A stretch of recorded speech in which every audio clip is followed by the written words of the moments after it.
и летели, орели, шукали там глебу и хутко столели. Хотя выше я не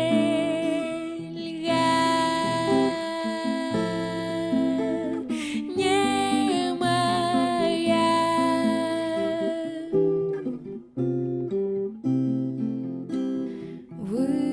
Вышиня не хопить сумлення на горшие думки, прес брудные стежки и рвутся стосунки. Хотя легче я не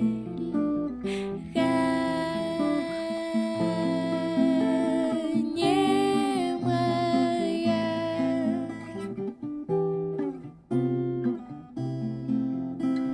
Вышиня.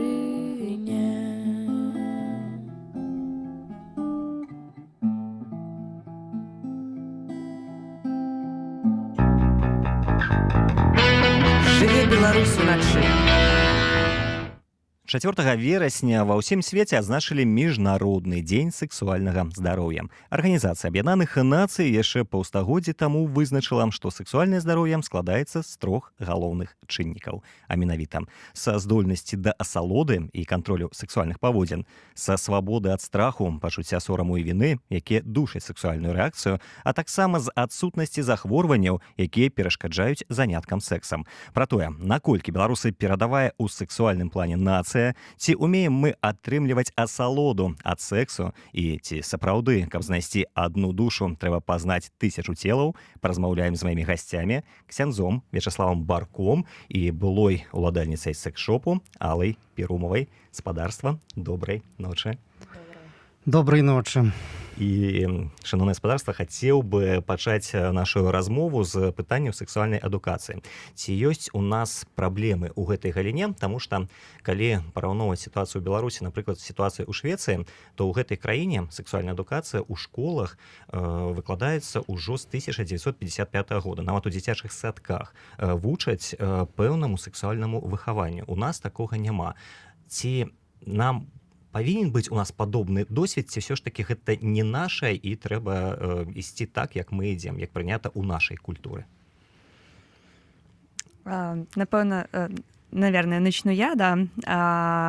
Я бы не сказала, что у нас там повсеместное отсутствие сексуального образования. Все-таки что-то, какие-то зачатки есть уже в 10-11 классах школ. Это с ООН. ООН есть организация «Равное обучает равного», и в школы приходят разного рода специалисты сексуального образования, которые ведут, ну, так сказать, уроки секс-просвета. Это далеко не во всех школах, но это до начала ковида работало. Але 10-11 класс, ці не запоздно? Почему поздно? Лучше поздно, лепш чем позна никогда. ніколі. Ну, просто 16-17 гадоў будзем рэалістамі, хутчэй за ўсё, сэксуальнае жыццё у падлеткаў у гэтым узросце, яно ўжо ёсць. Возможно, но как есть. На самом деле, возможно, в организации YPR и в школах считают, что именно с этого возраста нужно начинать сексуальное образование детей. Отец Вячаслав, на вашу думку, як сітуацыя выглядае? На маю думку, адукацыя гэта заўсёды добра. У сексуальным плане таксама ніколі не будзе зашмат адукацыі. Цяжка мне сказаць, як гэта выглядае пытанне у школьным працэсе, калі чалавек дарастае, калі атрымоўвае агульную адукацыю. Вось, але калі ацэньваць беларускае грамадства праз прызму таго, што падае СМІ, сродкі масавай інфармацыі, пра тое, які наратыў выпрацоўваецца у тэлебачанні, у прэсе, пра сэксуальнае жыццё, то я лічу, што недастаткова адукаваны ў гэтым плане. Вельмі часта, калі пачынаеш гаварыць на сексуальныя тэмы, нават размова, падаецца, на камеру выглядае так, што часам задаюць такія пытанні ці гавораць, што я так збоку, калі часам гляджу на гэта, то гэта выглядае так, як малыя дзеці, школьнікі дарваліся да забароненага часопіса парнаграфічнага і вось нейкія тэмы абгаварваюць. Гэта як бы не зусім карэктна, і гэта не на пэўным узроўні. А таму, мне падаецца, гэтага мала. Сексуальная адукацыя павінна быць. Але іншае пытанне, якім чынам гэта адукацыя павінна адбывацца? Гэта яшчэ больш глыбокае пытанне. Я не ведаю, наколькі дасканалая адукацыя сексуальная ў Швецыі. Усё ж такі, з гэтым ёсць вялікія перагібы, гэта вялікая праблема, але я лічу, што пра гэтую праблему трэба перадусім гаварыць. Але пры гэтым у нас, як у беларусаў, ёсць такая праблема з размовамі пра секс. Нават бацькі вельмі часта баяцца са сваімі дзецьмі размаўляць. То бок секс — такая табуяваная тэма, і вельмі дзіўна, таму што бацькі — гэта самыя блізкія для цябе людзі, і яны не могуць табе патлумачыць, што да чаго. У чым праблема? Чаму бацькі, сучасныя бацькі, баяцца размаўляць з дзецьмі пра секс? Таму што дзеці часцей за ўсё даведаюцца ад сваіх сяброў. Чаму не бацькі перахапілі гэтую функцию? Тут, знаете, такой вопрос, что родители часто вообще о своих чувствах с детьми не разговаривают. Тут не только сексуального образования, это касается, в принципе, там, психологии и всего вот этого вот. То есть, когда мы разговаривали у меня на моей прошлой работе в секс-шопе со взрослыми людьми о том, как им пробовать говорить с детьми о сексе, они потом ко мне приходили и говорили: я пришел к своему ребенку, говорю: знаешь? Он говорит: знаю. Все, я ничего не смог ему сказать. То есть родители, они, в принципе, боятся часто о своих чувствах разговаривать, не то что на тему сексуального образования. Пагаджаюся, што, напэўна, бацькам не хапае ведаў, не хапае адпаведных словаў, а як няма такой эмацыйнай блізкасці паміж бацькамі, дзяцьмі, то тады паўстаюць розныя праблемы, розныя тэмы табу. І гэта не да канца добра. З іншага боку, хацелася б падкрэсліць, што касцёл каталіцкі, акурат у Беларусі, ён разумее гэтую праблему, што недастаткова ёсць сексуальная адукацыя прадстаўлена і ў школах у нас, і вось нейкім чынам гэтую наву таксама запаўняе. Нават на катэхезах у дзіцям гаворыцца пра тое, што кожны мае сваю сексуальнасць, што ёсць розны пол, ёсць хлапец, дзяўчына, правіваецца пачуцце сарамлівасці. Сарамлівасць — гэта ўсё ж такі важнае пачуцце. І калі кажам пра сексуальнасць, пра пол чалавека, то сарамлівасць яна павінна быць прысутная, таму што гэта наш пол — гэта вельмі інтымная рэч. Гэта так, як душа чалавека, як думкі чалавека, таксама цела чалавека — гэта вельмі інтымная справа. І я лічу, што касцёл каталіцкі гэтую праблему вельмі добра разумее. Да таго ж, як ёсць падрыхтоўка да сужанства, адбываюцца катэхезы, то ёсць таксама падрыхтаваныя людзі, маюць адукацыю псіхолагаў, якія таксама на тэму секса размаўляюць з тымі, хто прымае таінства сужанства. І вось там тлумачыцца, што гэта дар Божы, што сужанская блізкасць — гэта акурат тое шчасце, якім Бог хоча чалавека адарыць. Але пры гэтым каталіцкі касцёл вуснамі папы рымскага літаральна толькі 2 гады таму заявіў пра тое, што секс — гэта боскае задавальненне. Але раней было такое стаўленне, што гэта, калі не грэх, то не самая вышэйшая асалода. То бок не было такога ліберальнага стаўлення. Не, дык ліберальнага стаўлення і няма. Тут у касцёле каталіцкім усё вельмі чётка ясна. Але, бачыце, чаму наватарства такое? Таму што раней слова «секс» не было. Няма гэтага слова ў Бібліі, напрыклад. У лексіконе біблійскім слова «секс» Просто вельмі дзіўна. адсутнічае, Секс не ёсць, ўжываецца. а слова няма. Бачыце, але што такое секс? Таму што, бачыце, сённяшні чалавек, ён вельмі такі тэхнічны. Ён хацеў бы ўсё перавесці на такі схематызм, аўтаматызм.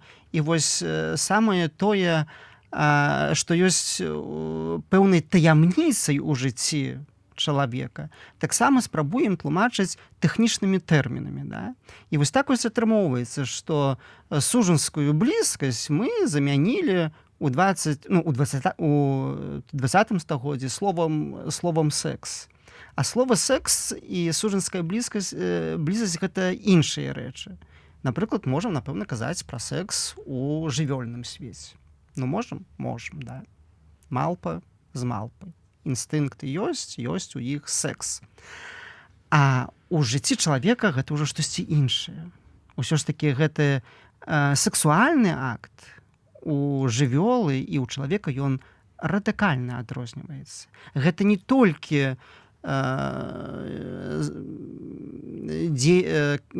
калі вось дзейнічаюць інстынкты, але пры гэтым сексуальным цялесным акце выконваюцца таксама іншыя мэты. Да? Безумоўна, цялеснае задавальненне ёсць. Быць можа, ёсць гэта задавальненне і ў жывёльным свеце.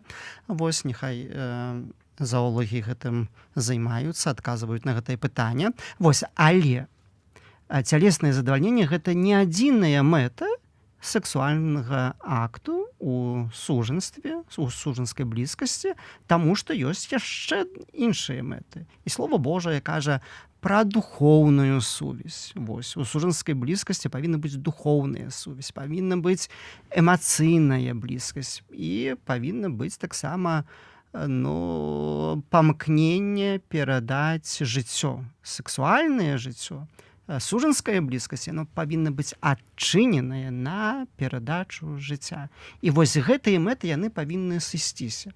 Я не думаю, што калі задавальняюць інстынкты ў свеце жывёльным, там думаюць яны вось пра гэта ўсё, да, што мы пералічылі.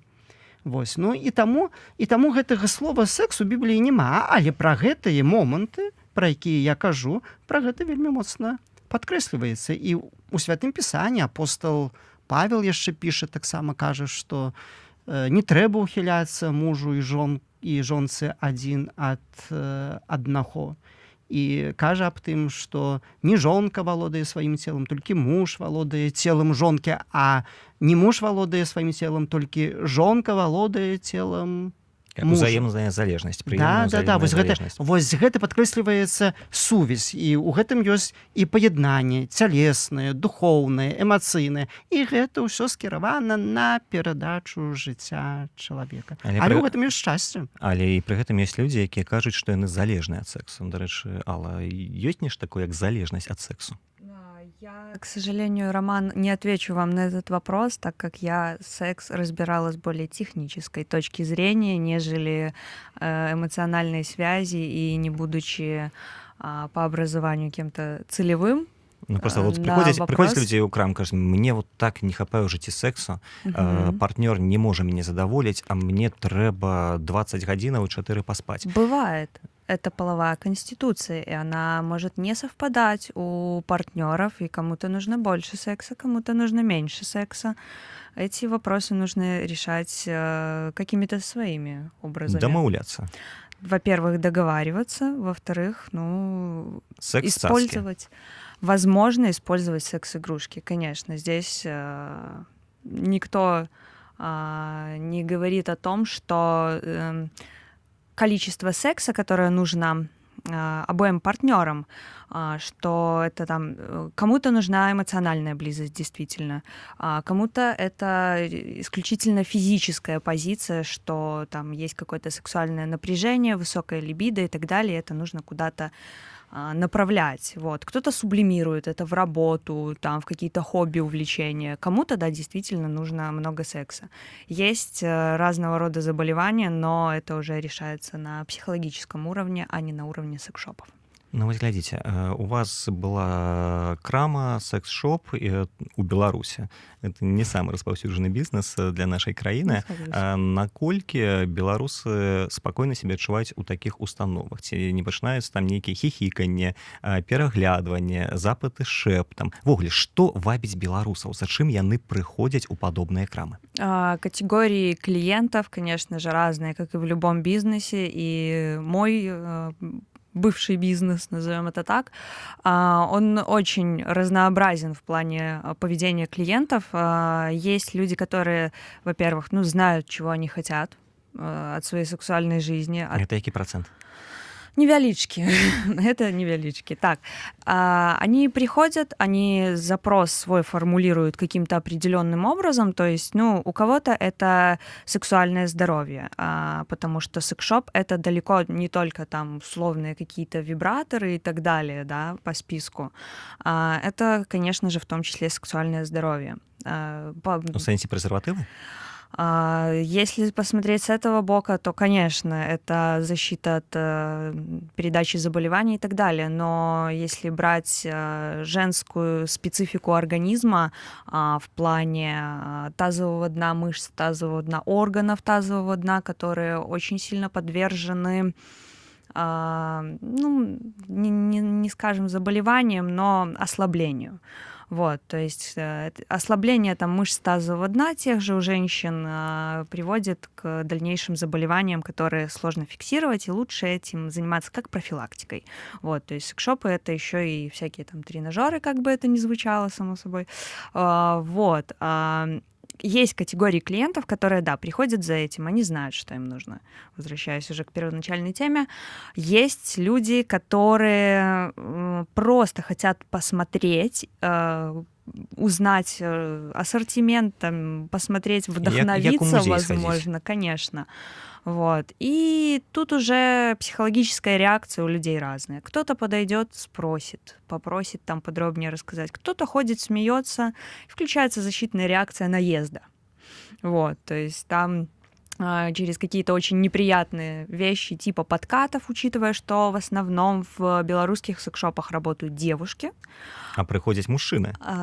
Да, есть такое. То есть я за свои 5 лет в этой сфере ни разу от женщины, к сожалению, так вот вышло, что только мужчины вели себя неподобающим образом.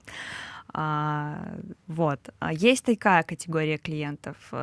Есть люди, которые приходили на лекции, потому что у нас проходили лекции, да, за 5 лет я, наверное, провела лекции для человек 500, и лекции эти были, скажем так, технического характера, потому что я, как не целевой специалист, не могу там людям с психологической точки зрения что-то объяснять. Я говорю, есть вот это, используем вот так, есть вот это, вот так, такой процент оргазмов, например, и так далее. То есть эти лекции, они были по 2-3 часа.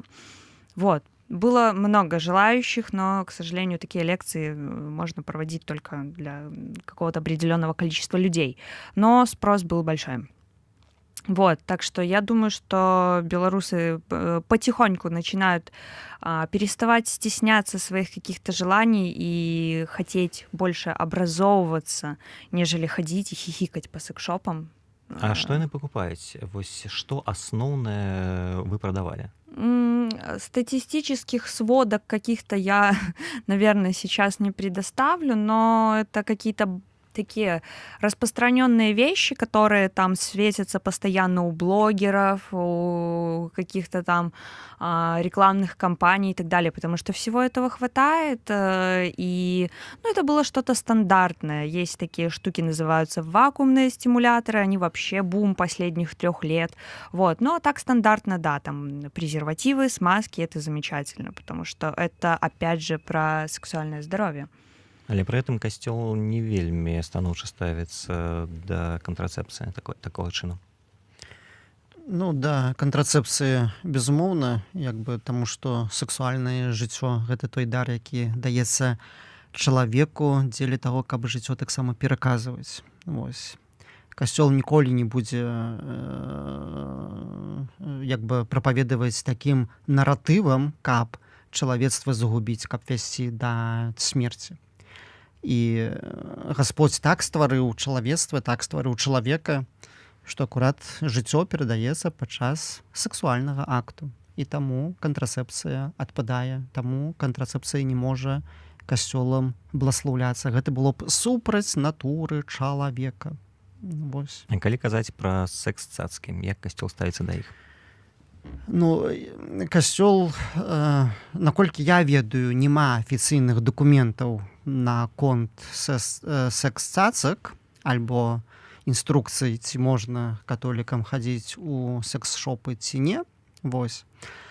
Але я ўсё ж такі стаўлюся, як я, гэта маё суб'ектыўнае меркаванне, я з такім спачуваннем стаўлюся да тых, каму трэба секс-шопы і каму трэба секс-цацкі. Чаму? Ну, таму што праблемы ёсць у жыцці чалавека. Бачыце, Гасподзь стварыў чалавека, каб чалавек быў шчаслівы, каб у пары мужчыны, жанчыны стваралася сям'я, будавалася адзінства, была духоўная сувязь, эмацыйнае паяднанне, да? Вось, каб атрымоўвалі людзі задавальненне, шчасце, а яны ідуць у секс-шоп. У чым ёсць праблема? А праблема, значыць, ёсць. Праблема ёсць. І бачыце, і гэтую праблему сексуальнага задавальнення ну ніяк не вырашыш пры дапамозе секс-шопа. Гэта ўсё ж такі ёсць самападман. Гэта ёсць самападман, да? Это, ведаеце, это так, як, ну, напрыклад, калі чалавек любіць выпіць алкаголь. Гэта добра, як любіць выпіць алкаголь, таму што Слова Божае кажа, віно развесяляе душу чалавека, да? Але бачыце, ну тут ва ўсім павінна быць мера, і ў жыцці сексуальным таксама павінны быць пэўныя абмежаванні, пэўныя меры, каб гэты секс, які Гасподзь дае чалавеку, да, каб ён прынасіў радасць, задавальненне, каб праз гэта чалавек мог вызваляцца, да. Але тут пастаіць пытанне, дзе мяжа. І вось калі да віна вяртацца, да, ну заўсёды можна сказаць, ну вось віна выпіў, але ўсё мне гэта не бярэ, хочацца мацнейшага. Пасля віна п'ю партвейн, пасля партвейна п'ю каньяк, а пасля на каньяк грошай няма, але трэба, каб табе ўставіла, п'ю звычайны самагон. І што ад гэтага, да? Людзі, ну дзе ўзровень наш? Дзе наша прыгажое жыцця, дзе гэты стыль жыццёвы, не? Дзе наша годнасць? А ўсё пачыналася з віна, таму што не навучыўся піць, дэгусціраваць нармальным чынам віно. І закончыў чым? Закончыў нейкім, ну добра, калі яшчэ самагоном добрым, бо добры самагон можа быць і добра, але калі нейкая паленая гарэлка, то не дай Божа, каб так закончылася жыццё. І вось калі жыццё чалавека ў сексуальным плане, яно яго змушае ісці ў секс-шоп, ну то толькі са спачуваннем можна падысці да такога чалавека. У чым праблема? Ці яго, значыць, ужо мужчыну не задавальняе жонка, ці гэта ён ужо мужчына, перастаў быць мужчынай у тым плане, што не ёсць у стане задаволіць сваю жонку без цацак. Ну што, гэта не трагедыя ў жыцці чалавека? Ёсць яшчэ людзі, якім падабаецца апранацца у ксяндзоў, манашак. Гэта адхіленне нейкае. Ну ёсць жа ж такія. Ну яўнае адхіленне. Ну яўнае адхіленне. Бачыце, гэта набываюць такое? Ну, костюмов разнообразных достаточно много. Ну, хто гэта? Стюардессы, монашки, стюардесса, да, то, что вы называете, все это есть и даже больше. Ну, например? Ну, слушайте, там стандартно какие-нибудь горничные, зайчики, ну да, стюардессы, понятное дело.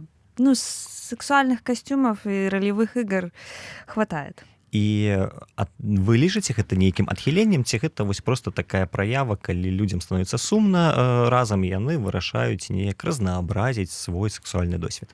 Было бы неправильно, наверное, говорить, что я к чему-то отношусь плохо из того, что продается в секс-шопе, потому что каким бы я тогда была владельцем секс-шопа?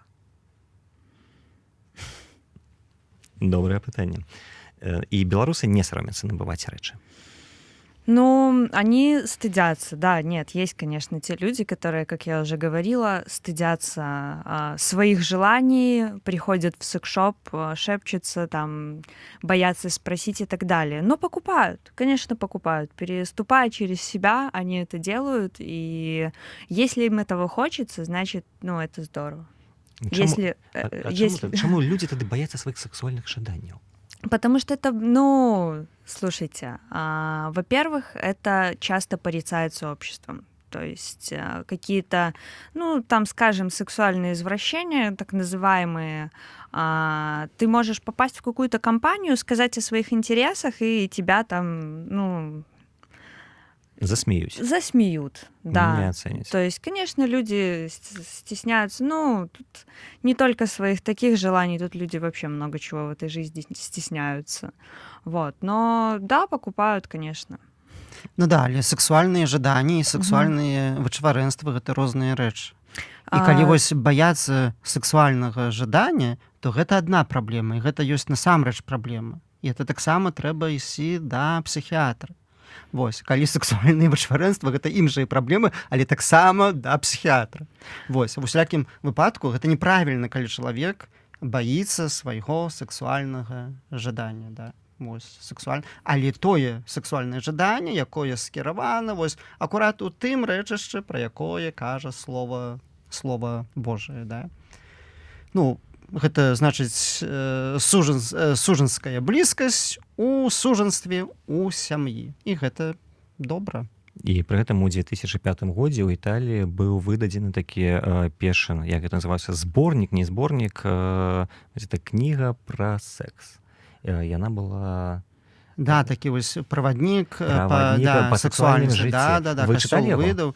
Не, я это не чытаў, таму што мне акурат не трэба, я жыву у цэлібаце, як бы вось, але, ну, як бы я ведаю, што гэты дакумент, што гэта ёсць, касцёлам быў выдадзены, пасля таксама пазней быў выдадзены такі праваднік сексуальнага жыцця для моладзі. Вось, так што гэта, ну, гэта ёсць. І касцёл, ну, ён адкрыты на гэта, таму што гэта дар Божа. Але гэта той дар Божа, якому трэба вучыцца, гэта той дар Божа, з якім нельга перабраць, да якога трэба рыхтавацца. Гэта той дар, які цудоўны, і моладзі таксама трэба пра гэта казаць, што гэта вельмі добры дар, цудоўны, але прыйдзе час. Не значыць, што вось перад сужанствам трэба таксама думаць аб тым, як з гэтага дару скарыстаць. Перад сужанствам трэба лепш падумаць, як жыць у сексуальнай чысціні. Гэта не менш вартая увагі прыгода, гэта таксама вельмі дастойна. І вось праз такую сексуальную чысціню рыхтуецца чалавек да большага дару, які можа зрэалізаваць, выканаць у сям'і са сваёй адзінай абранай, а адзіная абраная са сваім мужам.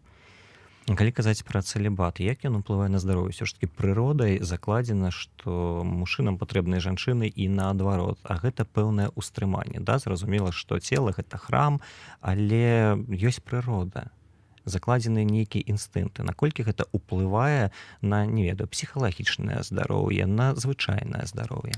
Наадварот, я б сказаў бы, вось тут гэта пытанне вельмі добрае, правільнае, але тут, калі ёсць праблемы духоўныя, эмацыйныя, праблемы сам сабой, калі ты вось не дарос як чалавек, калі ты духоўна не маеш ніякіх матывацый, да, калі губляюцца, калі ты эмацыйны таксама, ну, не ёсць такім саспеўшым чалавекам, дарослым, тады, конечно, тады ў цябе будзе шмат праблемаў і, ну, проста не дасі рады з гэтым. А таму вельмі важна ўсё ж такі ў гэтым сексуальным плане спачатку разабрацца са сваёй эмацыйнасцю, са сваёй духоўнасцю, такой сталасцю духоўнай. І тады таксама сексуальнае жыццё у цэлібаце, яно мае свой характар і можна пазаставацца у чысціні сексуальнай, жывучы святаром, жывучы манахам.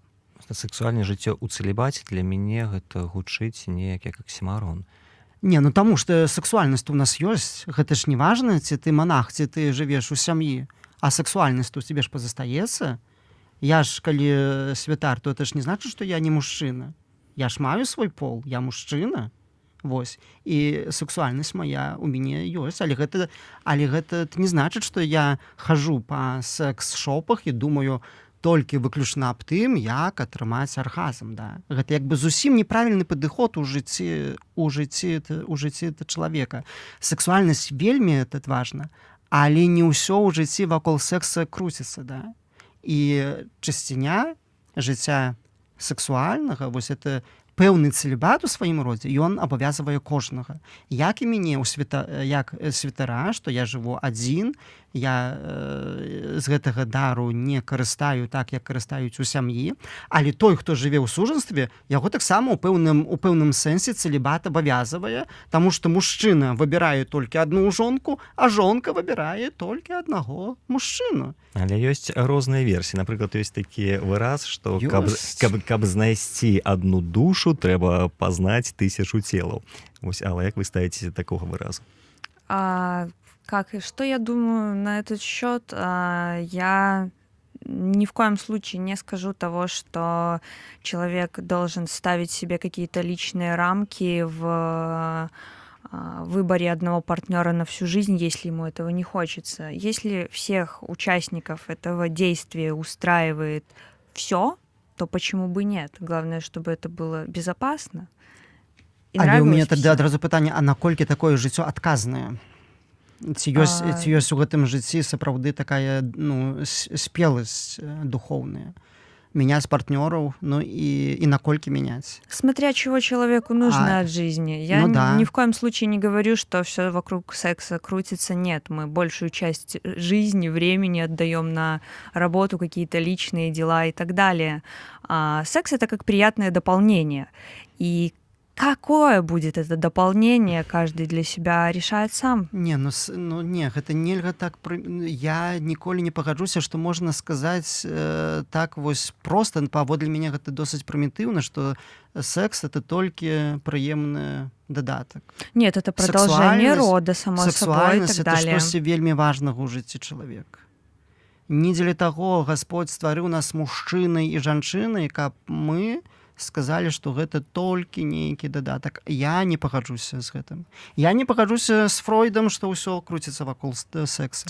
Але я ніколі не пагаджуся таксама як хрысціянін. Я не пагаджуся з тым, што гэта дадатак. Гэта вельмі важны момант у жыцці. І у жыцці сужанскім усё жыццё павінна таксама гэтым сексам напаўняцца, сексуальнай блізасцю. Праз гэта таксама, праз гэту сексуальную, цялесную блізасць будуецца і духоўная блізасць, і эмацыйная блізкасць. Гэта ўсё ўзаемазвязана.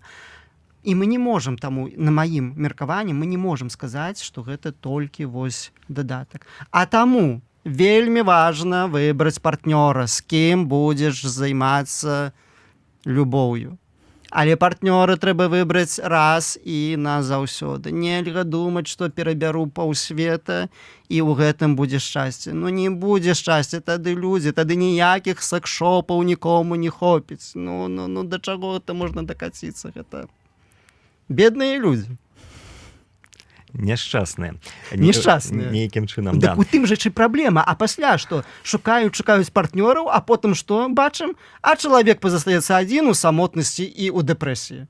Так і не знайшоў. Перабраў 1000, не знайшоў сабе ў дэпрэсіі, пребывае самотны. А если человек нашел себе партнера, через несколько лет понял, что не его? Таму што любоў — гэта дар Божы, які нам даецца, але гэты дар трэба вельмі асцярожна трактаваць. Яго трэба захоўваць, яго трэба развіваць.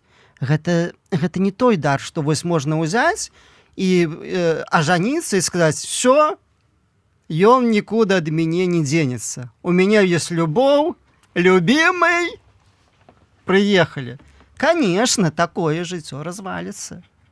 Конечно, чаму? Таму што у гэтым жыцці, у супольным жыцці не было вось гэтых і сексуальнай блізкасці, і эмацыйнай.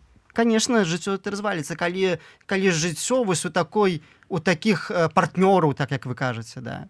Вось, калі у гэтым жыцці не пачынаецца дзень з ранішняй кавы, калі мужчыны жанчыне прыносяць каву, но то, прабачце, тады, конечно, яно разваліцца. Раніца, можа, і сырнікаў пачынаецца, это ж не самае галоўнае. Галоўная камунікацыя і яднанне. Блінчыкі, сырнікі, да, і ў гэтым усё ёсць прыгажосць, але гэта ўсё разам павінна быць. Добра, падводзячы вынік нашай размове, ці можна назваць беларусаў разбэшчанай нацыяй, ці ўсё ж такі мы такія сціплыя, ці нешта сярэдняе, на вашу думку? Ну, бачыце, тут з беларусамі, па-рознаму ёсць. Ёсць і разбэшчаных, ёсць увогуле і мала адэкватных, але, напэўна, ёсць вельмі шмат нармальных, шляхетных і цудоўных людзей.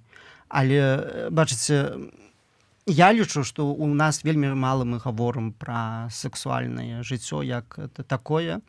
Увогуле гэта мала, таму што не так даўно, калі даваў інтэрв'ю па поводу сексуальнага жыцця, гэтай блізкасці ў сужанстве, да мяне праляцелі камяні з розных бакоў. Католікі крытыкавалі, што я прапагую ЛГБТ, хтосьці там яшчэ, што я наадварот ЛГБТ абмяжоўваю, і гэтак далей. А адна, нібыта каталічка, з таго, што я каментар атрымаў, яна ўвогуле сказала: «Всё, ксёндз не может назваць чорнае чорным, а белае белым, лепш у такім выпадку Ткачова паслухаць».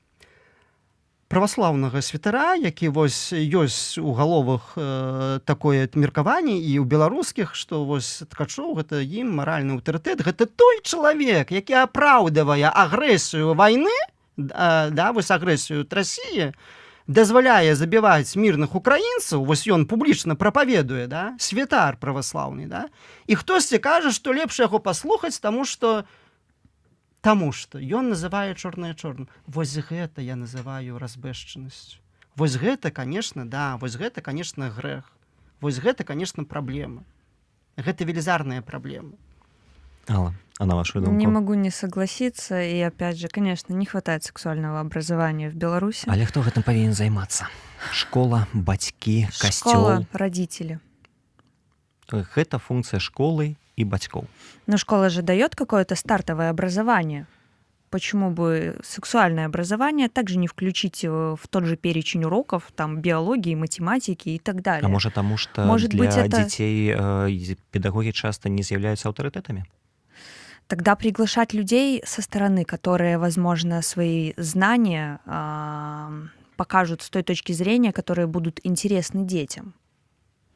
Психологи, сексологи, кто работает с детьми. Акторы порно, які могут поделиться своим досвидом. Вы знаете, Роман, я бы не стала равняться на опыт порноактеров, так как с большего, конечно же, он вредит здоровью.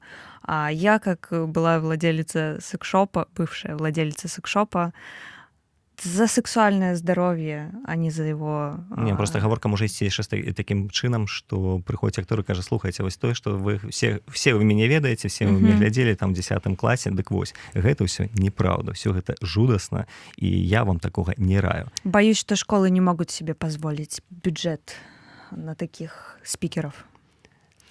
Ну, я тут пагажуся, што трэба, конечно, пра адукацыю дбаць, і тут гэта пытанне трэба вырашаць комплексна. І гэта, конечно, абавязак і бацькоў, гэта абавязак школы, адукацыя, яна павінна быць шмат профільнай, але гэта абавязак таксама, калі кажам пра сексуальнае здароўе, абавязак таксама і Міністэрства аховы здароўя.